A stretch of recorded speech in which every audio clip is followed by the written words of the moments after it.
ఈరోజు మనం ప్రతి సంవత్సరం గణేష్ పూజలో 21 పత్రాలు ఎందుకు సమర్పిస్తామో మీకు తెలుసా? ప్రతి ఆకు ఒక్కో శక్తిని సూచిస్తుందని గ్రహించారా? ఈ 21 పత్రాల వెనుక దాగి ఉన్న ఆధ్యాత్మిక వైద్య రహస్యాలు ఏమిటో తెలుసుకుందాం రండి. Hello happy world, welcome back to living channel. అందరికీ నమస్కారం అండి. ఈరోజు మనం వినాయక చవితి యొక్క ప్రత్యేకతలో గణపతి పూజలో 21 పత్రాల విశిష్టత తెలుసుకుందాం. ఈ 21 పత్రాలు ఒక్కొక్క ఆకు ఒక్కొక్క శక్తిని కలిగి ఉంటుంది. అలాగే పూజలో వాటి ఉపయోగం కూడా తెలుసుకుందాం. ముందుగా మామిడి ఆకులు శక్తికి జీవనానికి ప్రతీక. 2 బిల్వం ఆకులు శివుడికి గణపతికి అత్యంత ప్రియమైనవి, పాపనాశనం కలిగిస్తాయి.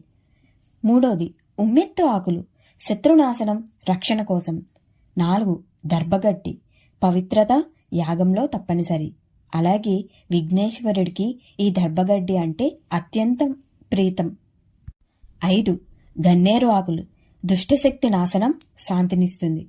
తులసి ఆకులు ఆరోగ్యం, శక్తి, శుద్ధి కోసం. రావి ఆకులు పుణ్యం, మోక్షం ప్రసాదించే పత్రం. మర్రి ఆకులు ఆయుష్యాన్ని పెంచుతుంది. జామాకులు ఆరోగ్య పరిరక్షణ. దానిమ్మ ఆకులు రక్తశుద్ధి, శరీర బలం. మరువమాకులు వాతశాంతి, మనస్సు ప్రశాంతం. మల్లె, సన్నజాజి ఆకులు సువాసన, ఆనందాన్ని కలిగించేవి. జిల్లేడు ఆకులు వ్యాధినాశనం, శత్రు నివారణ. రేగాకులు పాప విమోచనం, శక్తి కోసం. వేపాకులు రోగ నివారణ, నెగిటివ్ ఎనర్జీ తొలగింపు. వావిలి ఆకులు శక్తివంతమైన రక్షణ, నొప్పి నివారణ. ఉత్తరిణేయ ఆకులు దోష నివారణ, శక్తి వృద్ధి కోసం. మందారాకులు పుష్ప పూజలో ముఖ్యమైనవి.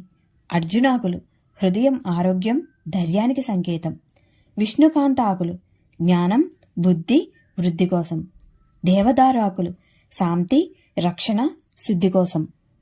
ఇలా 21 పత్రులు ఒక్కొక్కటి ఒక్కో శక్తిని కలిగి ఉంటాయి. ఎందుకు 21 పత్రులు గణపతి పూజలో వాడాలంటే 21 పత్రులు 21 శక్తులు. అంటే మన శరీరంలో 5 జ్ఞానేంద్రియాలు, 5 కర్మేంద్రియాలు, మనస్సు, బుద్ధి, చిత్తం, అహంకారం ఇవన్నీ కలిపి 21 అవయవాల శుద్ధి సూచిక. ప్రతి ఆకు ఒక ప్రత్యేక గుణాన్ని కలిగి ఉంటుంది. ఆరోగ్యం అంటే తులసి, వేప, అర్జున. రక్షణ అంటే దర్భ, దత్తుర, అర్కాకులు. జ్ఞానానికి విష్ణుకాంత, బిల్వాకులు. పుణ్యం మరియు శాంతి కోసం అశ్వత్థామ, మరువం, మల్లి ఆకులు. అందుకే గణపతికి 21 పత్రాలు సమర్పించడం పూజలో అత్యంత పవిత్రం. సో ఈ 21 పత్రాలు గణపతికి సమర్పించడం వలన మన శరీర బుద్ధి శుద్ధి, మనస్సు ప్రశాంతం, జీవితంలో ఐశ్వర్యం లభిస్తాయి. అందుకే ఓం గణపతియే నమః అనే భక్తితో 21 పత్రాలు సమర్పించండి. అందరికీ వినాయక చవితి శుభాకాంక్షలు. మీరు ఈ సంవత్సరం వినాయక చవితి ఎలా చేసుకున్నారో కామెంట్ చేయండి. Please like, share and subscribe to